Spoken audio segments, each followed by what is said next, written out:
ॐ भूर्भुवः स्वः तत्सवितुर्वरेण्यं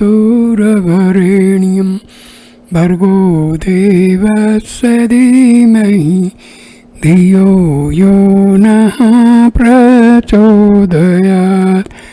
ॐ शान्ति शान्ति शान्तिः।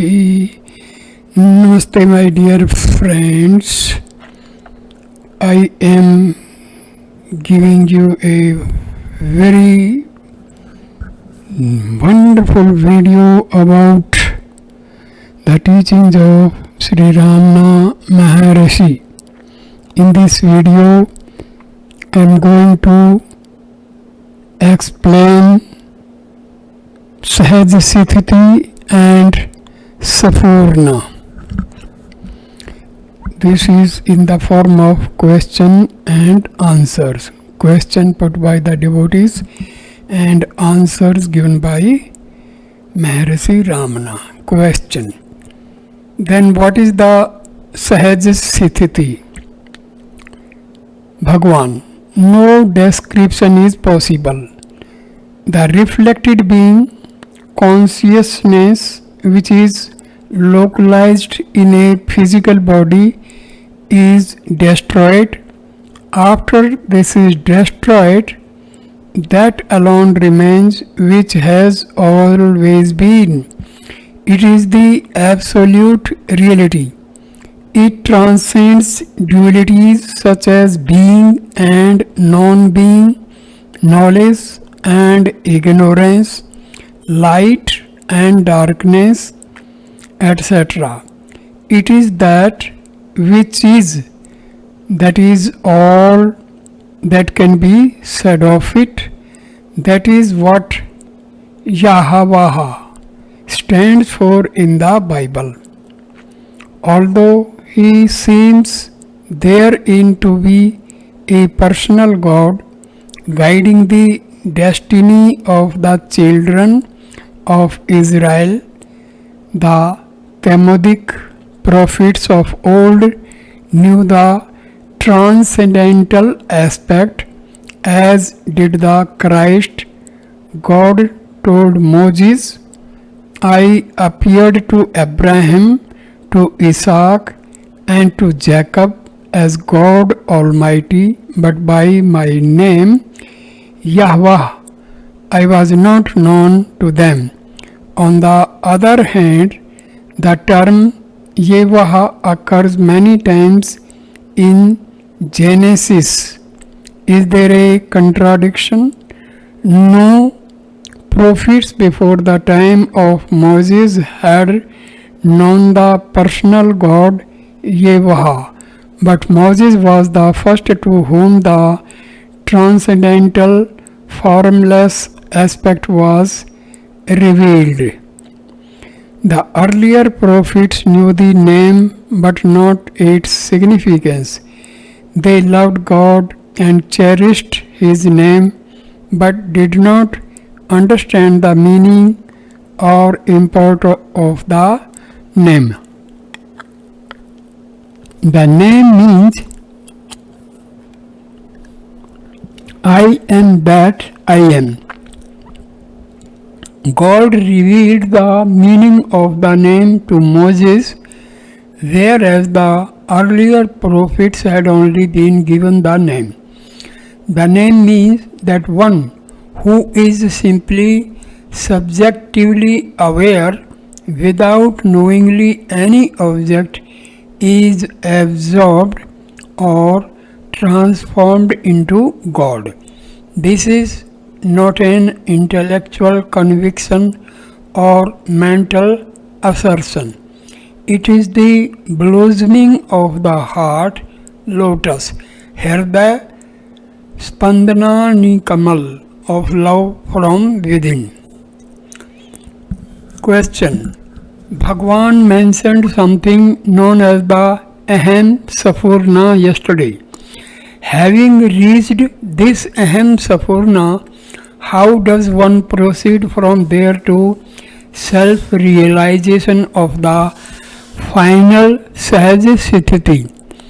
Having reached Bhagwan replies, having reached Aham Sphurana, no further effort is possible. For one who has reached the Sphurana, this question is impossible, as is any other question. No doubts arise because the doubter has long ago given himself up to the infinite beingness that shines in his own heart as the light of the true eye. One who has reached Sphurana and remains perpetually merged in it instead of vacillating would never think, I have reached the Aham Sphurana. Now I wonder when realization of the absolute self is going to dawn on me, nor would he think any other thought. The thinker gone, who is left to manufacture thoughts, the one who steadfastly remains in the Spurna state does not crave realization nor anything else, for he no more has any needs. Since a fall from it is always theoretically possible, the Spurna is still classified as sadhana. However, it is the loftiest stage of sadhana, for it is sustained without the least trace of effort or sankalpa to remain in it. Continuous Spurna is possible only after the ego sense has been finally given up. Before it manifests continuously, it is possible for the sadhaka to experience flashes of it. Instead of permitting these flashes to distract him, and instead of making deliberate effort to perpetuate it or voluntarily bring it about again, he should calmly inquire who has experienced this until the Spurna becomes continuous. Once the Spurna becomes the permanent state, it is also in due course extinguished like the combustion of a block of camphor is complete when neither camphor nor flame is seen anymore and only reality remains. That is the Sahaja sthiti of the Gyana Siddha about which you are asking. Question put by the devotee. What are the physical symptoms of the Spurna? Does it involve loss of functioning of the sensory organs? Does it cause loss of body consciousness? Bhagwan replies, there may or may not be an involuntary state of Kevala Kumbhaka. There would also be a throbbing or pulsating sensation. But why are you asking this question? Dive within and see for yourself. The important thing is that in the state of Spurna, there is no such thing as making a decision.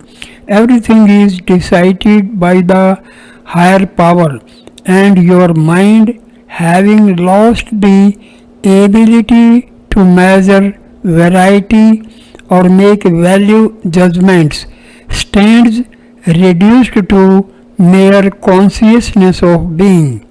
Sensory organs function normally, and the alienation of body consciousness is yet to be complete. But the events of the outer world are mere witnessed detachedly without any aversion or fascination, as one watching a cinema picture without the slightest interest Actions are not premeditated but spontaneous. The body becomes a tool in the hands of the Almighty. Ecstasy floods the soul and blinded by the spell of divine intoxication. One weeps and laughs, sings and shouts without apparent purpose. These are only visible external symptoms of the deep pulling within and may not manifest in all. I was like that in Madurai, shedding tears of longing at the Meenakshi temple without having the slightest clue why. Even the thought, why are we crying, did not occur. Not all may obtain the experience of weeping for God, not knowing whether they are weeping in the anguish of yearning or in the ecstasy of fulfillment and not caring. The important thing is whether inwardly the Deha Atma Buddhi or Kartritva Buddhi has been sundered or not. If the I am the body mind complex idea is completely abandoned, not a trace of sankalpa or volition remains. I did not decide, let us go to Tiruvannamalai. Rather, I watched the figure on the sofa gently touch his right shoulder with one delicate finger. Come here, that's all.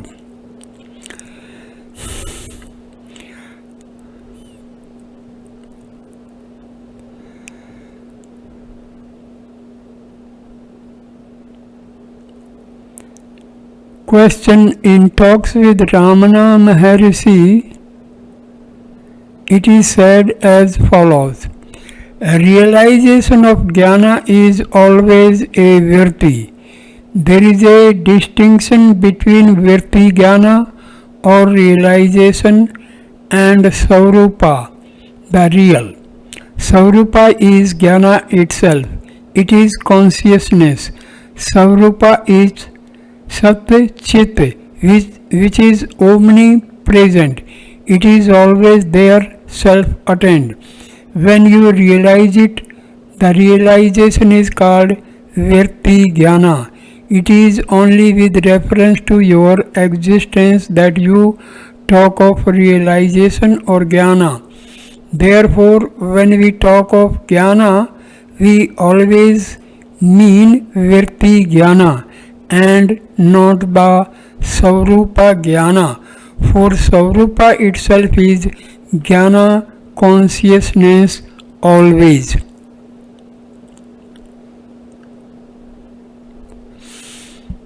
Further, the devotee asks Bhagwan to explain it further. Bhagwan now explain further. When the mind ceases to take any interest in the objective world and remain volitionlessly and effortlessly abiding in its native primal state of pure beingness, it is Vritti Jnanam. One may be said to have reached the state of Vritti Jnanam only if and when his mind remains so, not as the result of any motive or objective, but because of the fact that now it does not know anything else. The mind, which was earlier consciousness concealed by a labyrinthine network of vrittis, is now reduced into simple consciousness of being, to which effort or objective is altogether alien, then there is no question of straining oneself to remain still. Stillness is now the natural state. This is Manoni Vritti or Vritti Jnanam. In this state, there is nothing available to deflect one's attention away from subjective awareness. The mind remains transfixed at the point of its origin. The light of I can be clearly felt to be shining. The experience of the scintillation I is called Aham Sphurana. Since this state is not brought about by means of expenditure of any mental effort but rather on account of subsidence of mind, some books say that it is a transcendental state. Question: is that the state of the Jnani? Bhagavan replies, no, when even the rarefied mind is destroyed in the beyond, it is the Sahaja Sthiti of the Jnani. But you need not worry about all this, it is unnecessary. It is enough to lose the ego, therefore everything is automatic. Bhagavan. This phenomenon is called Aham Sphurana or I scintillation. It indicates that a state of incomplete or partial absorption in the heart was prevailing at the time when such scintillation took place. Complete absorption is the desirable state. Question: how can I bring about such complete absorption? Bhagavan replies, your efforts can extend only as far as the Sphurana, scintillation, abide continuously and incessantly in the Spurna, leave the rest to God or self. Question: often, even whilst the Spurna is going on, thoughts appear and distract me. What should I do at such moments? Bhagavan replies, gently extricate yourself from the thought, that's all. The mental faculty is not destroyed whilst the state of Spurna is in operation. It is in a state of dormancy or suppression. Whenever it reasserts itself, look closely at the thought that caused such re-emergence and it will vanish.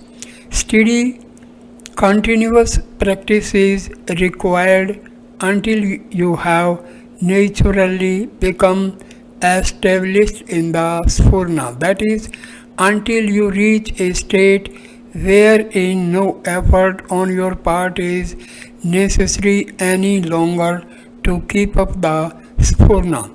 Plunge the mind in the Spurna again and again and again and keep it submerged there until you find that the Spurna is going on naturally and without any effort on your part. If there is a desire or resolve within the mind, I am carrying on with the Spurna because doing so will earn me liberation. Liberation will never dawn. The Spurna should not be the result of any mental process. It should be natural, motiveless, spontaneous, and uncaused by anything. Only then will liberation dawn. Those who expect or anticipate or want liberation never find it. Abandon yourself to the Spurna, unconditional, and it will liberate you. Question put by the devotee. What is the difference between the state of Nirvikalpa Samadhi and that of Aham Sphurana, if any? Which is the superior state amongst these two, and which is the supreme state? Bhagwan replies, both are equally worthy. In Nirvikalpa Samadhi, body consciousness might be absent. Nirvikalpa plus body consciousness leads to Aham Sphurana. However, Aham Sphurana is conductive for destruction of vasanas, whereas the same is not possible when the mind is temporarily sucked into the heart, shutting out body consciousness and obviating the possibility of sensory perception for the duration of the experience of Samadhi. Question. Yogis are said to divest themselves of body consciousness and remain in the absence thereof for decades together. Bhagwan replies, yogis try to eliminate body consciousness by practicing Kevala Kumbhaka for abnormally large spans of time, but the trouble with adopting such an approach is that the volition or intent to remain bereft of body consciousness remains still to be tackled. For this reason, it is better to not try to forcibly eradicate body consciousness, which after all is only a harmless upadhi. Once you have given up the notorious delusory habit of false identification of the self with the not self, all possibility of volition and effort must be destroyed before Gyana can dawn. As per the body's prarabdha, let the upadhi of body consciousness drop off automatically. We need not bother about it, regarding it as any hindrance to be resolved or tackled. You need not try to destroy the body or somehow subsume it into nothingness. Simply cease to identify or associate with it in any manner that will do. Trying to get rid of the body implies paying further attention to the body. Instead, channel attention away from the body and into the self. That is the thing to be done. As for the supreme spiritual state which you asked about, it is the Sahaja sthiti of the Jnani. It cannot be attained by sadhana. No effort can reach it. Surrender yourself to it unconditionally and you will be absorbed into it. Vichara is only to prepare the mind for unconditional surrender. If you can surrender absolutely, where is the need for vichara and where is the possibility? Who would then be left to investigate? Question. Is the self located on the right hand side of the chest? Bhagwan replies, only up until it is necessary for you to admit that you have a body. Do you? Question. Yes, how can I deny it? Does not Bhagwan see this body talking to him? Bhagwan. The body does not say I am you. You say that you are it. When you have weaned yourself away from this erroneous attitude that you are somehow linked with the body, then you will know where the self is. The self is not anywhere, it is. Question. What about Sri Bhagwan's idea that the Hridaya Granthi is represented by physical spot in the body? If the self is inherent only, does not this idea become invalid? Bhagwan. Discover the non dual self and we can worry about its relation to the body later, it need be, then not now. It is true that there is an orifice on the right hand side of the chest, fashioned like a tiny hole. This this contraption remains always closed, but it is opened by vichara. The consequence is that Aham Sphurana shines forth. However, all this is only from a relative point of view. In actual fact, the Jnani who abides in the state of Ajata Advaita is quite irrevocably lost to physical reality. These explanations are not for him, they are formulated only to satisfy the curiosity of the man on the Calapham omnibus. Their truth is only as true as the truth of your own bodily existence and no further. Question. Will vivisection of the body by a skilled anatomist reveal the presence of this organ? Maharshi. No, it is on the subtle plane. Question. Well, using a microscope then? Bhagwan. I mean to say that in my experience it is purely a locus for accumulation of mental energy. It might not have any physical coefficient. However, a physical sensation of pulsation or throbbing might be felt at the region. The fact is, such matters are not at all important. The things to do, or rather undo, is to realize the self. Whatever you experience is beside the point. Who is the experiencer? That is the critical question. Question. In the Japanese concept of satori, the same as the Hindu concept of moksha. Bhagwan. No, story is spanda bharja, samadhi or aham Sphurana. What is the I? Is it the same as Gyana? Bhagwan. No, I is the stage before the Sahaja Sthiti of the Jnani. It is known as Aham Sphurana, I pulsation.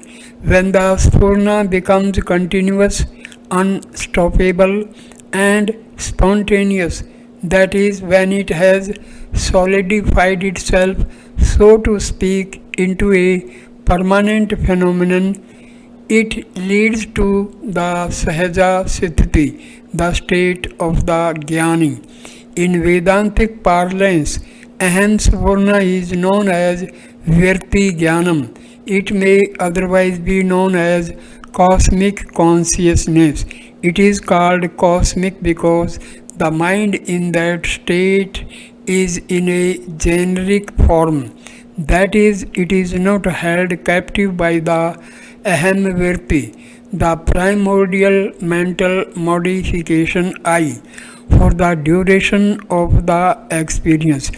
If the destruction of Purva Sanskaras, latent predispositions, is incomplete, afterwards the Aham Vritti reasserts itself and the flow of thoughts resume itself as usual. The Spurna, when held on to continuously, weakens the Aham Vritti, which alone is the cause of the Hridaya Granthi, not between the sentient and the insentient, that is the ego, and bestows mukti, freedom from embodiment and future birth. Question.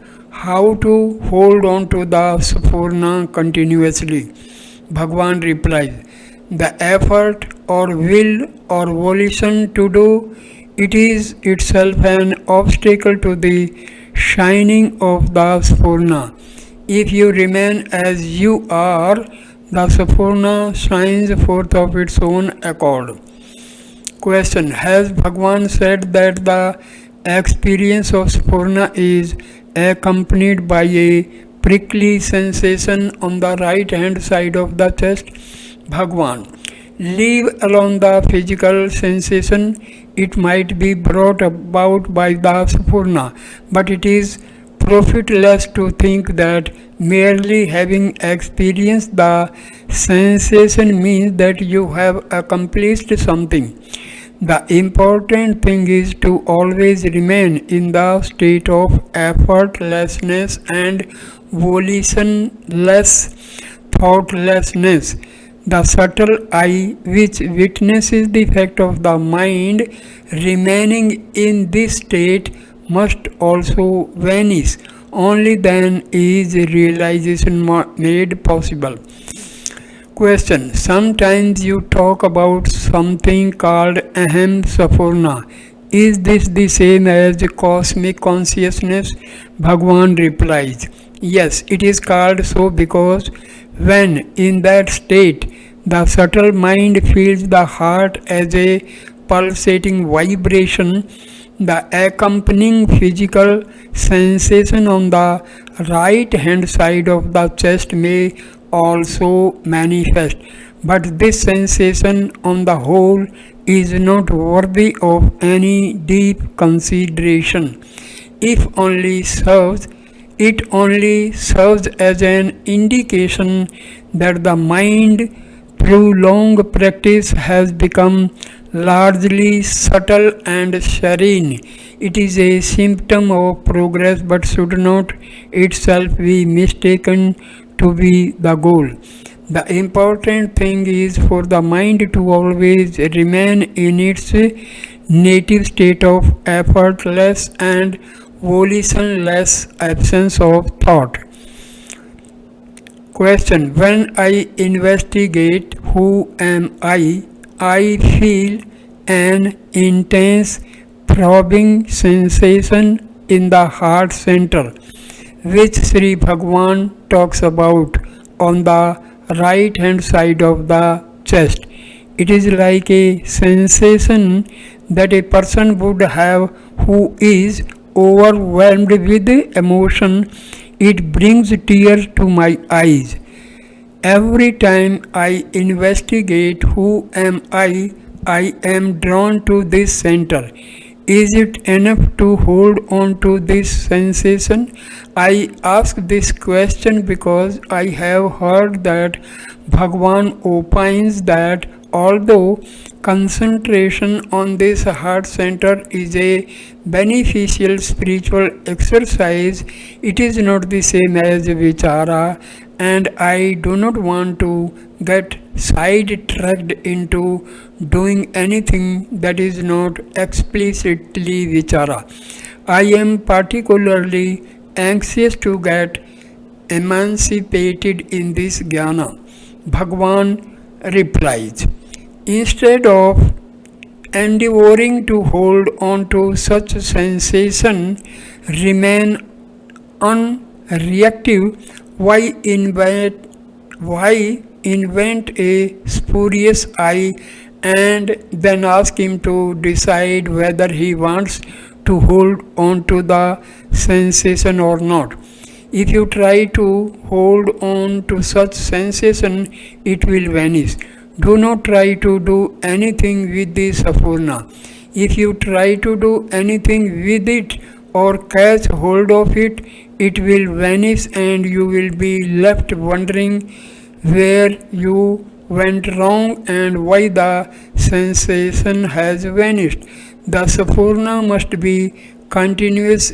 It will remain that way only if you leave it alone. That is, remain as you naturally are. Perfect absence of effort is what is needed to sustain the Spurna continuously. Why? Because effort implies the existence of the ego making it, and if the ego resumes its activities, the Spurna will have to subside. Make every effort to remain totally without any effort. Who is that one who wants to hold on to the Spurna?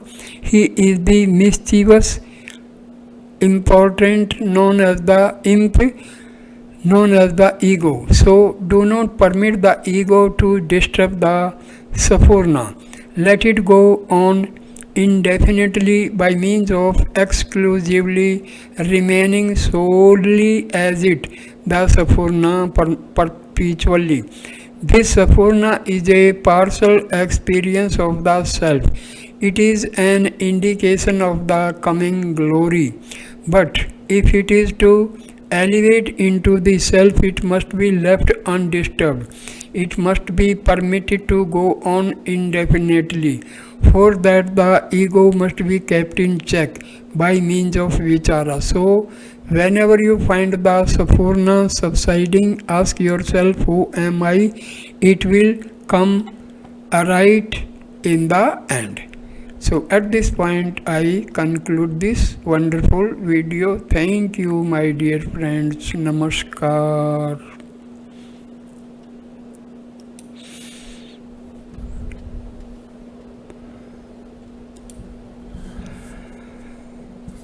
A devotee requests Maharshi Ramana to give some more details about heart and its movements. So Maharshi replies, the heart is the seat of knowledge and the knot of ignorance. It is represented in the physical body by a hole smaller than the smallest pinpoint, which is always shut. When the mind drops down in Kevila Nirvikalpa, it opens but shuts again after it. When Sahaja is attained, it opens for good. The knot which ties the insentient body to the consciousness which functions in it is the knot of ignorance.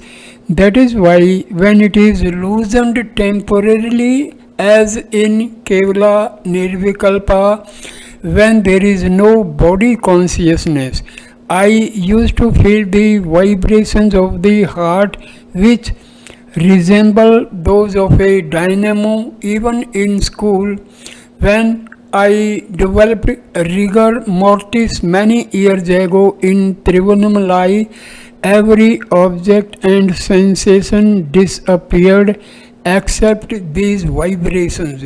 It was as if a dark screen was drawn before my eyes and shut the world completely from me. But of course I was all along conscious of the self with a vague feeling that someone was crying near me. This state continued till just before I regained physical consciousness, when I felt something rush from the heart to the left chest and re-established life in the body. A sudden fear, sudden joy, or a shock makes the heart vibrate very forcefully so that it can be felt by anyone who pays attention to it. Otherwise, if it is felt only in Samadhi. Devotee puts another question, does the inquiry, who am I, lead to any spot in the body? Maharshi replies, all self-consciousness is in relation to the individual himself and therefore has to be experienced in his being with a center in the body as the center of experience. It resembled the dynamo of a machine which gives rise to all sorts of electrical works. Not only it maintains the life of the body and the activities of all its parts and organs, conscious and unconscious, but also the relation between the physical and the subtler planes on which the individual functions. Also, like the dynamo, it vibrates and can be felt by the calm mind that pays attention to it. It is always to the yogis and seekers by the name Sphurna, which heart I throb ever scintillates with consciousness in the natural state. Devotee is the vibratory movement of the center felt continuously with the experience of pure consciousness or before or after it. They are, Maharshi replies, they are both one and the same, but Sphurna can be felt in a subtle way even when meditation has sufficient stabilized and depend and the ultimate consciousness is very near, or during a sudden great fright or shock when the mind comes to a standstill. It draws attention to itself so that the meditator's mind, rendered sensitive by calmness, may become aware of it, gravitate towards it, and finally plunge into the self. Devotee, what is Sphurna? A kind of indescribable but palpable sensation in the heart center. Maharshi, Sphurna is felt on several occasions, such as in fear, excitement, etc., although it is always and all over, yet it is felt at a particular center on particular occasions.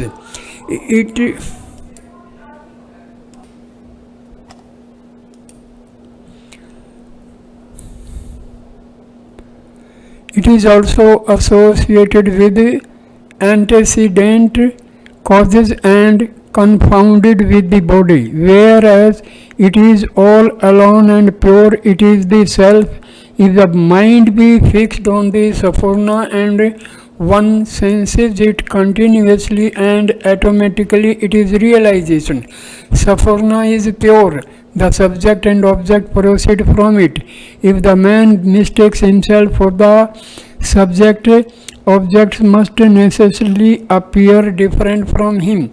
They are periodically withdrawn and projected, creating the world and the subject's enjoyment of the same. If, on the other hand, the man is aware and the light which makes perception possible to be the screen on which the subject and objects are projected, there can be no confusion.